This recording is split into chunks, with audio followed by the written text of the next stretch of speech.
성경을 좀 적게 되신 것 같습니다. 할렐루야. 인사 마칩시다. 오늘 감사주일인 것 같습니다. 여기까지 잘 오셨습니다.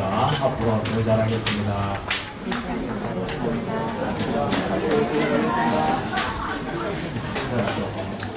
읽지 못한 것 같습니다. 기도하겠습니다. 하나님 은혜를 감사드립니다. 복된 감사주의를 저희에게 허락하셔서 올 한 해 전반기를 결산케 해주시고 후반기를 시작하도록 이끌어 주셔서 감사드립니다. 감사는 우리의 삶을 매듭짓게 하고 또 새로운 삶으로 시작할 수 있는 놀라운 힘을 가지고 있는 것을 고백하게 됩니다. 우리 마음속에 진정한 감사가 솟아나게 해주시고 우리의 모든 것은 주의 능력과 손안에서 이루어졌다는 진정한 고백 우리에게 있게 해주시고 다시 한번 더 우리의 말씀을 통해서 우리의 앞으로의 그 삶이 어떻게 준비되어야 될 것인가 하는 것을 깨닫는 시간이 되게 해주시옵소서. 예수님 이름으로 기도하옵나이다. 요한복음 17장 20절입니다. 요한복음 17장 20절입니다. 요한복음 17장 20절 한 목소리로 읽어보겠습니다. 요한복음 17장 20절 시작. 내가 여기 것은 이 사람들만 위하여 아니요 또 보혜를 하고 나를 위한 사람들도 위하니. 미래의 성도들 위하여 기도드립니다. 우리도 자녀들 앞으로 우리를 통해서 오게 될 일을 위해서 기도하는 자세가 생기게 되기 바랍니다. 제가 서울에서 목회를 하게 될 때 장치에 있는 얼마 되지 않는 교회를 방문한 적이 있습니다. 개척교회인데 처음 그 교회를 방문하게 되는데 인상이 아주 특별했습니다. 담임 목사님의 생각은 작은 개척교회가 아니고 앞으로 자기 교회를 통해서 오게 될 그 비전 이에 대한 이 확신이 참 남달랐다 하는 것을 깨닫게 되었습니다. 그때 이 목사님이 뭘 했냐니까 뉴 스파크 무브먼트, 쉽게 말해서 한국교회 새로운 스파크를 일으키겠다. 교회뿐만 아니고 특히 청소년 사회에 있어서 그런 비전을 이야기를 했습니다. 저는 그것 때문에 간 게 아니고 우리 교회도 옮겨야 되고 그 교회도 이제 다른 데로 간다 이러니까 그 교회를 어떻게 접수할 수 있나 싶어서 갔는데 이분은 우리 붙잡아놓고 그 얘기를 했습니다. 그러고 나서 한 15년, 20년까지는 안 되는데 완전히 그걸 듣고 있습니다. 얼마 전에 기독 신보를 보니까 이분이 큰 교회를 지어서 많은 분들을 모아놓고 뉴스파크 무브먼트 세미나를 하고 있었습니다. 좀 생각이 좀 많이 되었습니다. 그렇지 않은 오늘을 살아가지만은 항상 시선은 미래에 있습니다. 왜냐하니까 미래에 있는 것은 우리가 오늘 하나님의 말씀을 붙들고 살아가면 장래에 반드시 하나님께서 약속으로 응답해 주시고 축복으로 주신다는 것을 믿기 때문입니다. 이게 크리스찬의 삶의 원동력입니다. 그래서 주님 앞에 말씀으로 살아갈 때 미래가 열리기 때문에 오늘의 삶이 굉장히 절제가 되고 오늘의 삶에 힘이 생기게 되고 죄로 안 나가게 되고 이게 엄청나게 힘입니다. 그래서 약속 의미입니다. 약속 의미. 그러니까 이 조건만 잘 지키면 우리가 이 조건만 잘 지키면 미래는 보장된다. 이러니까 이 오늘의 삶이 굉장히 힘이 있는 것입니다. 이 본문 말씀은 주님께서 앞으로 오게 될 이 성도들을 위해서 본격적으로 기도하시는 내용입니다. 지금까지 주님은 누구를 위해서 기도했냐니까 자기가 키웠던 제자들입니다. 그들이 자기가 떠나고 나서 어떻게 하냐 보존돼야 된다. 그리고 하나가 돼야 된다. 그리고 나는 이들을 파송해서 하나님 나라를 세우겠다. 뭐 이런 기도를 하게 됐습니다. 그리고 나서는 주님께서는 오늘 이 20절부터는 뭘 얘기하니까 앞으로 이 제자들을 통해서 믿게 될 그 성도들 그리고 또 그 성도들을 통해서 믿게 될 많은 성도들을 위해서 미리 기도하시는 내용입니다. 주님은 이미 제자들을 통해서 교회가 세워지고 하나님 나라가 확장되게 될 것이며 주님 오시는 그날까지 반드시 부흥되고 보존될 것이다 하는 것이 이 기도 속에 이미 이 기도를 했다는 자체가 이미 그게 다 알고 있다는 것이 포함되어 있는 것입니다. 그래서 이 주님의 기도는 앞으로 오게 될 이 교회에 대해서 너무나 중요한 것을 기억하게 하고 절대로 이것을 잊어서도 안 되고 간과해서는 안 된다 하는 것이 말씀되고 있는 것입니다.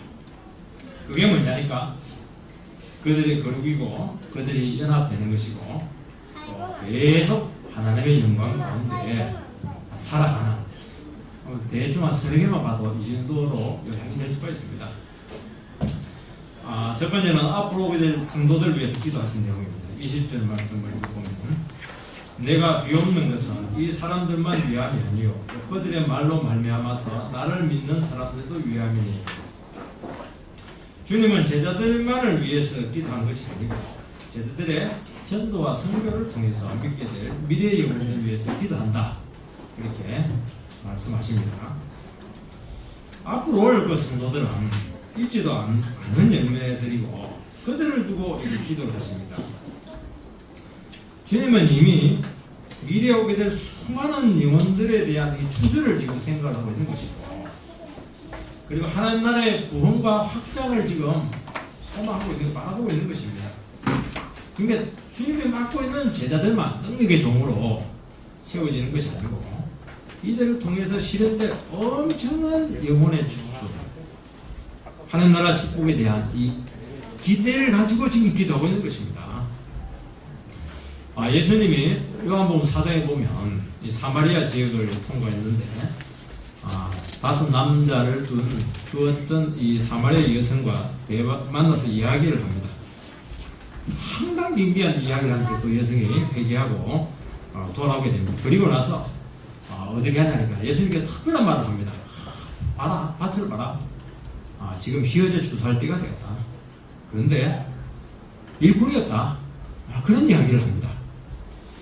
예수님은 한 사마리아 여성, 문제 많은 사마리아 여성의 그 회복을 통해서 이 사마리아 전체에 대한 부흥을 지금 내다보고 있는 것입니다.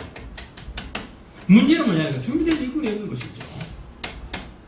그런데 그 준비된 일꾼이 누구냐니까 나중에 오순절에 오고 나서 그 빌립 집사를 통해서 스데반의 핍박으로 빌립 집사가 사마리아에서 큰 부흥의 역사를 사실은 일으키는 것이죠.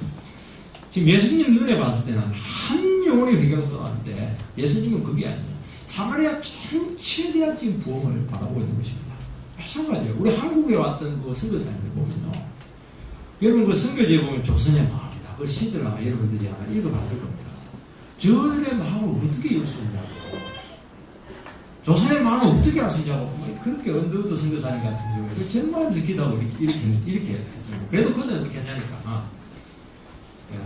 전도를 하게 되고 결국에는 그들의 기도가 지금 100년이 안 돼서 한반도 전체를 지금 완전히 열매로 지금 부흥으로 이끌었던 것입니다. 그러니까 하나님의 백성들은 이게 놀라운 거예요.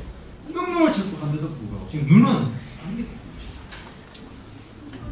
여러분 이 세상의 모든 나라나 제도나 운동은 반드시 흥망성쇠의 길을 가게 되는데 복음 운동은 흥망성쇠가 없습니다. 영원히 나가서 부흥하고 발전해서 오늘까지 된다는 것이죠. 지금 주님께서는 2100년 전에 드린 그 기도 아닙니까? 그것을 지금 우리가 직접 하고 있는 것입니다. 여전히 유효한 것이죠. 여러분 만약에 위대한 그 소크라테스가 직접 논쟁한 주제가 바로 나에 대한 이야기였다면 그것을 지금 우리가 듣고 있다면 얼마나 놀라겠습니까? 충격스러울 것입니다. 이 셰익스피어가 직접 편지를 많이 썼는데 그 편지가 지금 우리에 대해서 쓴 것이고 우리가 받아보았다면 엄청난 일이 되지 않겠습니까? 어떻게 이런 생명성이 있습니까? 얼마나 위대할까? 감탄하게 되고 그 삶에 대해서 새롭게 조명을 하게 될 것이고 어떻게 보면 자기 인생을 어떻게 보면 그렇게 헌신해야 될지도 모를 것입니다. 그 당시 하나님 나라는 12명의 사도들이 전부고 자칫하면 하나님 나라는 사장될 위기가 있습니다. 그들이 준비가 안 돼 있어요. 일꾼이 아닙니다. 준비된 일꾼이 되지 못했어요. 한 세대는 그냥 10년 안에 끝나겠구나. 그리고 어떤 사람도 이 복음에 대해서 관심을 가지고 있지 않습니다. 그런데 이 복음이 얼마 지나지 않아서 로마를 정복하게 되고, 로마가 깨지니까 전 유럽을 평정하게 되고, 그리고 그것이 아메리카로 넘어가서 꽂혀지게 되고, 미국이 지금 막 전 세계 주도권을 쥐고 있고, 이제 동방 한국까지 건너와서 엄청난 불길로 지금 이 나라를 새롭게 했던 것입니다. 이게 뭐냐니까 이 복음이 이랬습니다. 어떤 사상이 이런 게 있습니다. 공자의 글은 어느가 일으켰습니다. 아니죠. 이 영혼성 책에서 한 세대도 건너뛰지 않고 계속 불빛처럼 상황을 뛰어넘는 그 적응성, 생명성, 이게 진리의 절대적 가치성에서 오게 된 결과였다는 것입니다. 그런데 그 증거가 오늘 우리의 사정에 너무 기념하고 적합한 내용이라면 우리도 충격을 받을 겁니다. 지금 주님이 제자들을 위해서, 앞으로 세대를 위해서 기도했던 것이 바로 지금 우리에 대한 기도였다는 것입니다. 그 핵심이 뭐죠? 기도의 핵심이 계속 복음의 증거를 통해서 많은 영혼들이 주께로 돌아오는 것이고, 그래서 교회가 부흥되는 것이고, 그리고 교회 모여있는 성도들이 사랑 안에서 되는 것입니다. 그리고 주님이 주리고 한 그 다양한 부요와 영광이 하나님을 통해서 계속 성도들에게 공급되는 것이다. 이 보면 설교 시간에 듣던 내용 아닙니까? 지금 그걸 위해서 예수님께서는 앞으로 올 세대를 위해서 기도하는 것입니다. 오늘 이 주님의 기도가 우리에게 얼마나 기묘하고 유효하고 참 핵심적이고 또 많이 배우고 있는 내용이다 하는 것을 알면 아마 놀라게 될 것입니다. 한 가지 예를 한번 들어보겠습니다. 오늘 한국 교회는 너무 분쟁이 많습니다. 나뉘고만 찢겨져 있습니다. 교회를 청빙하려고 하는데 이제는 대책이 없더라 보니까요. 서평을 보고 했더니만 어머님과의 늑대였고 믿을 수가 없어요. 아니면 설교 한 투비만 가지고 그 사람 믿겠습니까? 아닌 거예요. 그러니까 계속 교회가 시행착오가 있고 분쟁은 있고 너무너무 싸우고 이렇게 하다 보니까 이 사랑의 공동체가 돼야 되는데, 이게 마치 교회 갈 때마다 마치 도살장에 가니까 어떤 집사님은 요 교회 가까이 있습니다. 동무성 교회인데 이 교회는 다시 주님 오셔도 한때이 됐다. 그런 말을 이렇게 하면서 나는 용케 그 교회에서 빠져나왔다. 다른 집사님들 장로들 나는 얼마나 부러워한다. 왜냐하면 그 사람들 다 얽히고 설켜가지고 빠져나왔다. 그런 이야기를 하는 것을 봤습니다. 어느 목자가 와도 분쟁하고 싸우고 결국 목자가 나가는 악순환에 지금 한국교회 지금 너무 많이 이루어지고 있다는 것입니다. 이것을 바라보면서 여기서 무슨 은혜를 기대하고 인생의 회복을 기대하고 영혼의 힘을 기대하겠습니까? 그래서 이것을 보면서 왜 주님께서 2100년 전에 사랑 안에서 이 기도를 왜 했는가 하는 것을 우리는 생생하게 지금 그 필요성을 느끼고 있는 거예요. 여전히 유효한 것입니다. 결국 주님은 떠나게 되고 성도들만 남게 될 텐데 어떻게 사랑으로 하나 될 수 있느냐 하는 문제죠. 이것은 인간의 힘으로 안 되고 오직 하나님으로부터 오는 사랑과 은혜의 능력과 성령의 역사로만 가능하다. 이것을 그렇게 기도하고 목숨 걸고 지키고 붙잡는 그런 의미가 포함되는 것입니다. 주님은 앞으로 올 믿음의 사람들을 위해서 기도하십니다. 왜냐하면 그 기도가 지금까지 유효했다고 하는 것은 주님의 이 기도가 2000년이 지난 우리와 이 교회를 지키는 버팀목이 되었고, 우리도 이 동일한 기도를 하게 될 때 앞으로 올 세대들에 대해서 그들의 영혼을 지키고 참 중요한 버팀목이 된다 하는 것을 기억을 해야 됩니다. 그래서 우리 기도 제목이 바뀌어야 됩니다. 미래 세대를 위해서 뭔가 기도를 해야 된다는 것입니다. 오늘 우리들의 기도가 참 너무 현세적인 것 같습니다. 자기 중심적인 것 같아 참 많습니다. 앞으로 올 세대와 하나님 나라를 위해서 기도합니다. 그 기도는 영원히 살아남아서 앞으로 올 세대를 살리고 하나님 나라를 풍성하게 한다는 것입니다. 여러분요, 가정 안에서도 자녀들을 위한 이 기도는요, 절대로 한 세대로 끝나지 않습니다. 여러분, 자녀들의 축복은 뭡니까? 부모를 공경할 때 그 축복이 천국까지 간다 이렇게 말합니다. 그것은 그 믿음의 축복이 계속한다. 그 기도와 간증과 신앙의 교훈은요 영원히 살아남아서 앞으로 올 후손들을 지키고 축복을 한다는 것입니다. 이 구약의 족장들을 보면 축복권을 다 가지고 있거든요. 우리는 왜냐하면 자기나 그게 아닙니다. 구약의 그 족장들이 가지고 있는 축복권은 그런 축복권이 하나님의 성령이 직접 그 족장들에게 그 권한을 줬어요. 그래서 족장들이 축복하면 자기들의 축복이 됩니다. 족장들이 저주하면 저주가 됩니다. 이게 그냥 자기 원하는 대로 한다는 게 아닙니다. 그들의 인생 전체를 두고 하나님을 만났던 그 능력, 그 말씀, 그야말로 고난 가운데서 고백했던 그 신앙 고백, 이 모든 것들이 응축이 되어서 그 신앙을 가지고 자녀들을 딱 축복했을 때요, 그것은 자손 대대로 유효하게 돼요. 그걸 족장들과 상관없어도 수천 년 전에 뒤에 우리에게도 그 축복은 유효하다는 겁니다. 이게 큰 얘기예요. 여러분들요, 우리가 정말 믿음으로 살게 되고 하나님의 능력으로 딱 무장되었을 때요, 사람을 축복하면 그 축복은 행합니다. 그게 바로 나옵니다. 저는 이 다윗과 솔로몬의 삶을 이렇게 연구를 하고 살펴보면서 중요한 차이점이 하나가 무엇이냐면 이 미래 세대에 대한 준비 부분이었습니다. 다윗은 항상 무슨 정책을 한다든지 무엇을 하게 될 때 자기 세대만 나만을 위해서 생각하냐면 앞으로 오게 될 그 후손들 미래 세대를 준비하는 그런 삶이었습니다. 그러니까 자기 자신을 절제를 하게 되고 하나님 나라의 영원성에 입각해서 나는 징검다리 못한다 그런 진정이에요. 여러분 미래 세대를 생각하면 자기가 다 합니다. 성전도 내가 짓고 왕궁도 내가 짓고 지지고 먹고 자기가 달라. 다윗은 그렇게 하지 않아요. 내가 중요한 일은 그 눈에 보이는 것을 만드는 것이 아닙니다. 미래 세대에서 어떤 기초를 놔야 될 것인가. 아무리 긴급하고 중요해도요, 눈에 보이는 것은 뭐 어떻게 하든지 뒤로 밀어버립니다. 공부하는 것들, 왕궁 세우는 것들, 심지어 성전 세우는 것도 후손에게 밀어버리는 거예요. 그럼 자기는 뭐합니까? 고난 가운데서 하나님의 말씀 가운데서 어떻게 이 하나님 나라가 축복을 받아야 되느냐, 어떤 말씀의 원리를 세워야 될까, 어떤 정신을 물려줄까. 여러분 다윗을 읽어보면요 그 생각으로 꽉 차있다는 것을 알 수가 있습니다.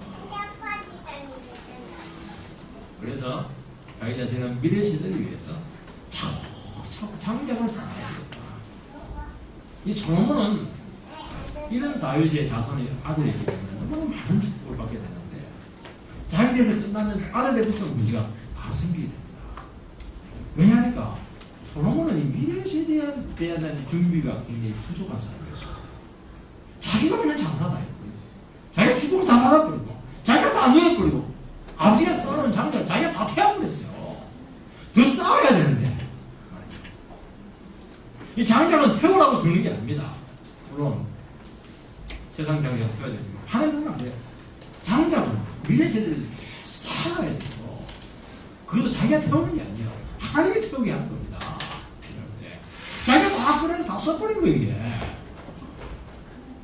눈에 보이는 축복으로 만족. 다윗이 쌓아놓은 장작을 다 태우는 거예요. 축복이 창고에 여러분들이요, 창고에 뭐가 귀중한 게 든든히 남아있으면 그 삶이 굉장히 무색하거든요. 그걸 쓰면 위험해지는 거예요.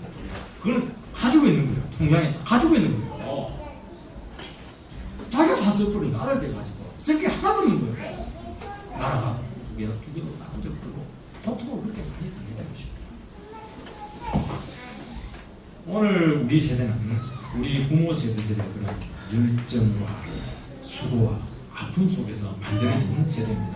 얼마나 밤잠 안 자고 박봉 가운데서 시달리면서 이 나라의 경제를 이루고 가난에서 탈출을 했습니다. 근데 문제는 뭐냐니까 이분들이 눈에 보이는 이 축복에 대해서 감시를 했는데 이 정신적인 문제, 영혼에 대한 이런 부분에 대해서 너무너무 준비가 안 된 것이죠. 빈곤 현상이 막 나타나는 것입니다. 너무 눈에 보이는 것이 지정을 했기 때문에 그것인데 이 정신이 빠진, 영혼이 빠진 이 구, 이 가난에서의 경우 이것은요 도리의 축복이기보다는 위험한 겁니다. 이것은 유혹이 될 수가 있다는 것이죠. 지금 그 후유증이 막 나타나는 거예요. 자손들에게. 자손들이 그 많은 유산을 가지고 뭐합니까? 이게 뒤지는 거예요. 그죠? 눈에 보이는 부로 그들의 인생을 시작할 때요. 더 현세적이 되고 더 세속적이 되고 뭐 재산은 범벅이 되고 있는 것입니다. 지금도 부모들은요. 자녀들을 제대로 키우려고 이렇게 할 때요. 여러분들 자녀들을 위해서 절제해야 될 게 너무 많거든요. 여러분 자녀들 앞에서 말대로 데려보는 엄마들 있어요? 자기들 안 보고 싶어도 안 보는 겁니까? 애들 때문에 안 보는 거예요 이게. 부모들도 다 욕망이 있어요. 자녀들 기도하지 말고 데려보고 싶습니다. 기도하는 거예요. 왜요? 자녀들은 그렇게 하는 것이거든요. 이게 얼마나 중요한 힘인지 모르는 거예요. 이게. 내 미래 세대를 위해서 내가 오늘 삶을 절제하겠다. 눈에 보이는 것에 내가 헌신하지 않겠다. 내 삶을 좀 줄이더라도 이들 위해서 내가 뭔가 진짜 살아있는 신호 기도해야겠다.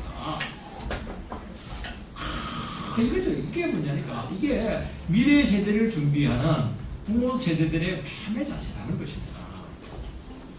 말도 잘했는데요. 하나는 못했습니다. 성질이 누구나 못했던 거죠.